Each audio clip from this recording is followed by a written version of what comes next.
Hello, my name is Chris Hygo. I'm the Chief Investment Officer for Core Investments at AXA Investment Managers. We are the asset management arm of the AXA Group, a leading insurance company in Europe. I am based in London and lead the investment process for equities and fixed income and the integration of ESG into our investment process. Climate change is the biggest threat facing us all. Extreme climatic events appear to be becoming more frequent, with this summer alone seeing record high temperatures recorded in North America, devastating wildfires across much of the Mediterranean and in California, and flooding bringing devastation to parts of China and mainland Europe. The recent IPCC report makes the case that human activity is highly likely to be responsible for the rise in global temperatures because of the emissions of greenhouse gases over many decades. The rise in global temperature could reach cataclysmic levels if we don't do something about it. Unabated, climate change will lead to lower economic growth in the future and therefore lower investment returns. Extreme weather will impact on agricultural production, on the manufacturing sector, and on distribution activities. There will be price effects as well. Insurance premiums will rise as businesses and households are required to insure themselves against extreme weather events. Food and commodity price inflation will be higher because of disruptions to supply and production. There will also be an increase in the frequency of events resulting from climate change, adding to greater economic uncertainty. This in itself can impact on decisions that we all make today around spending and investment. The combination of COVID and growing evidence of the risks of climate change has created more economic uncertainty. And that could be a reason for high levels of savings and very low real interest rates. For environmental, social, and economic reasons, we need to prevent climate change becoming truly cataclysmic. The Paris Agreement set an ambition of restricting the rise in global temperatures to less than 2 degrees above pre-industrial levels by the time we get to the year 2050. And ideally, we want to restrict that rise in temperature to below 1.5 degrees. If we don't, and global temperatures rise by more than that, scientists think we will see devastating increases in sea levels, flooding, and more extreme weather events. The IPCC reiterated the urgency of meeting these ambitions. The world needs to reduce carbon dioxide emissions quickly and steadily over the coming years. That means a real transformation to the world economy. Power generation, transport, buildings, agriculture, and a wide range of industrial processes need to become net carbon neutral in the next few decades. In order to achieve that, we need to spend trillions of dollars in investment. The financial sector is a key stakeholder in the progress towards net zero. Investors have the ability, through their allocation of capital, to help finance the energy transition by investing in new technologies and by demanding that the companies that they do invest in take the appropriate action themselves to reduce their carbon footprints today and in the future. Investors can also restrict the flow of capital to companies and indeed countries that are not contributing to the net carbon transition. We have already seen investors put pressure on companies in sectors such as oil and gas, mining, and power generation. Investors, companies, and governments need to work together. If they do, we can achieve meaningful reductions in carbon dioxide emissions in the years ahead. But it's a huge task and it demands that we act today. There are numerous ways in which investors can contribute to the energy transition and the reduction in greenhouse gases. In my own company, we have a 3-pillar approach to our investment process. And we really have put sustainability at the very heart of how we allocate capital on behalf of our clients. The first step is to measure the risks associated with climate change through using data and in-depth research on companies and the exposures that they face to the changing climate. The second step is to allocate capital to the best performers based on that research and to disinvest from the worst performance. And that can mean substantial changes in sector and security-specific allocations. The third step is to engage with companies as shareholders and creditors in order to influence corporate decisions and ensure that the investment plans that the companies have that we invest in and their operating models become consistent with reduced carbon exposure and the need to control the rising global temperatures in the future. At the industry level, investors have come together in a number of alliances to support the carbon transition agenda and to lobby for more disclosure from companies themselves, and also to make common pledges to finance carbon reduction.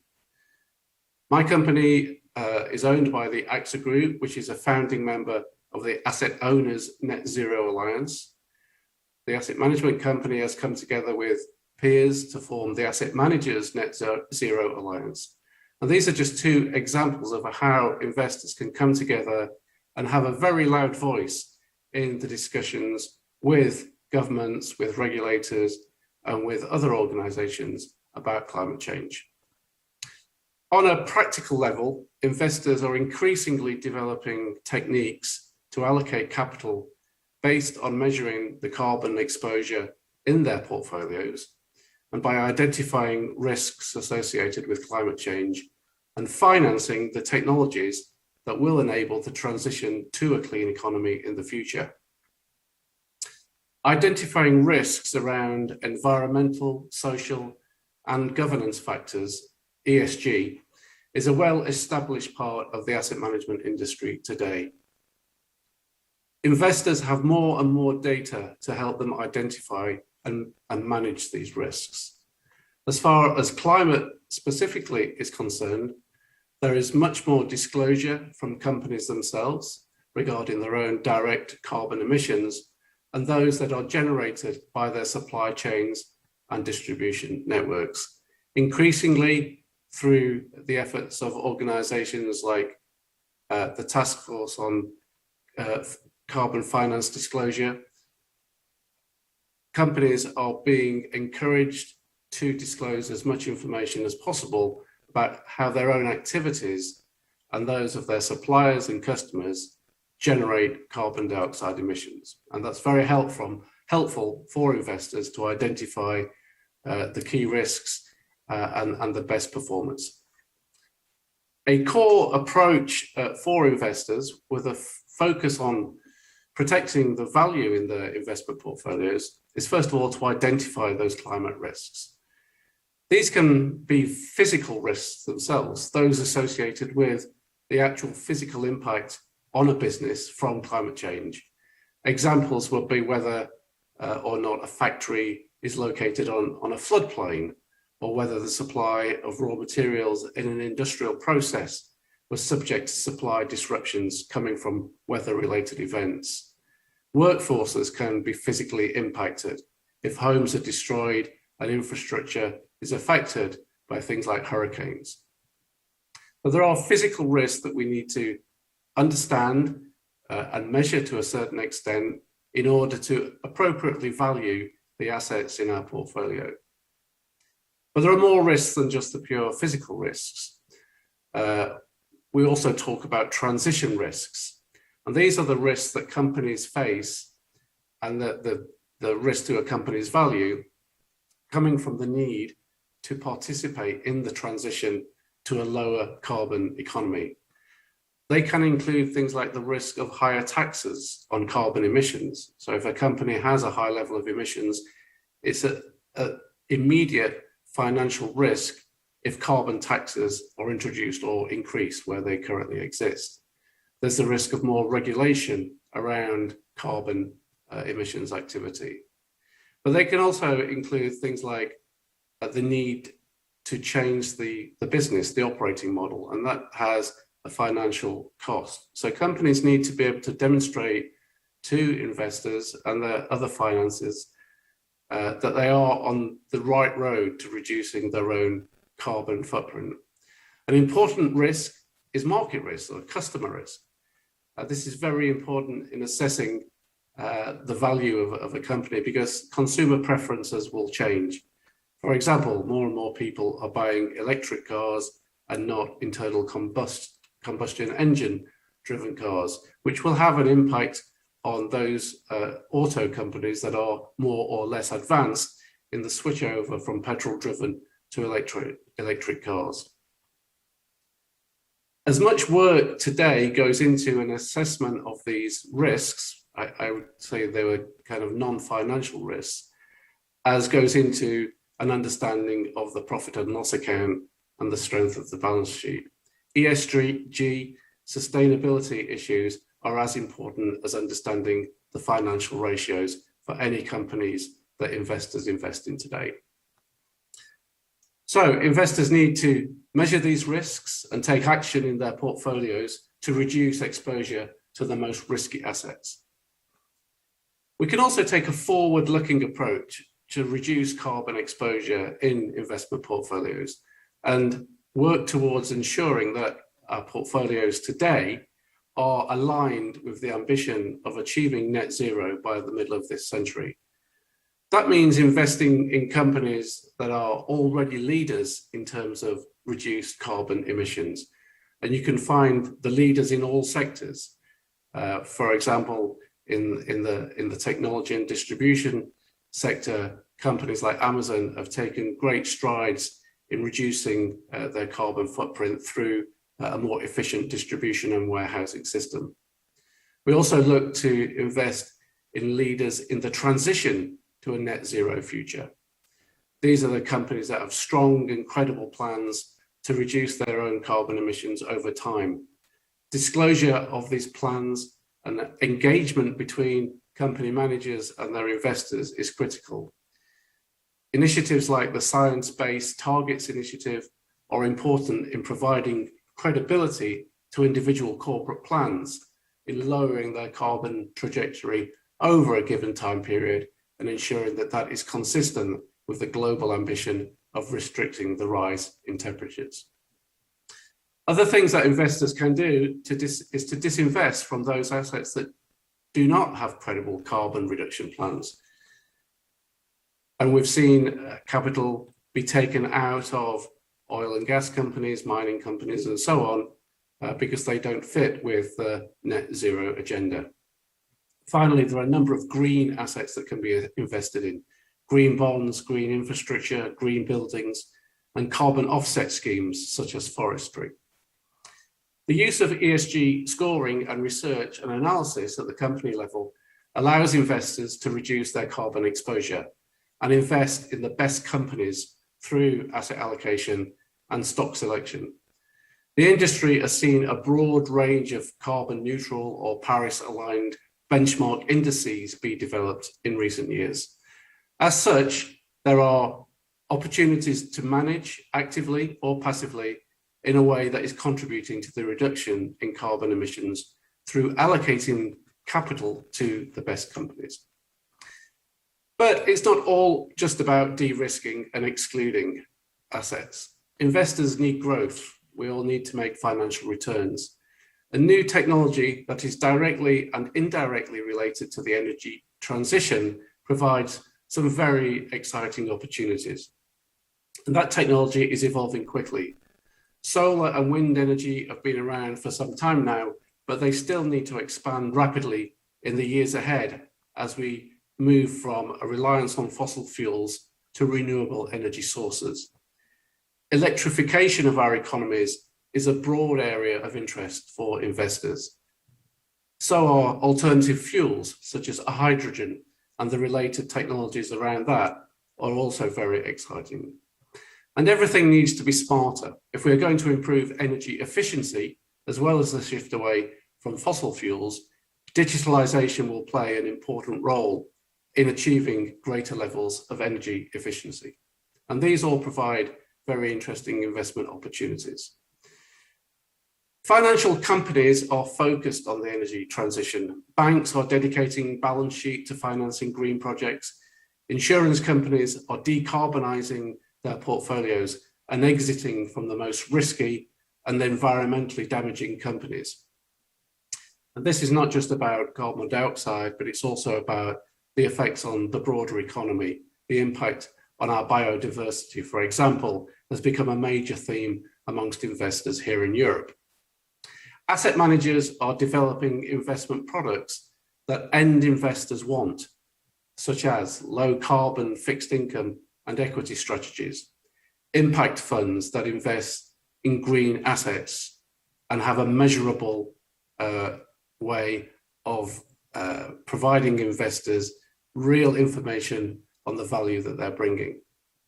Clean technology strategies are exciting from an equity point of view, because that's where the growth is, and that's where potentially we'll get very strong financial returns in the future.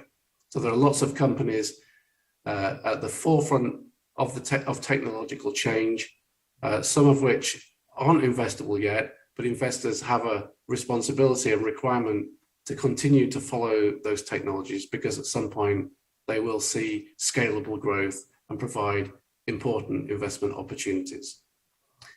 I believe that investors have a key role to play in combating climate change.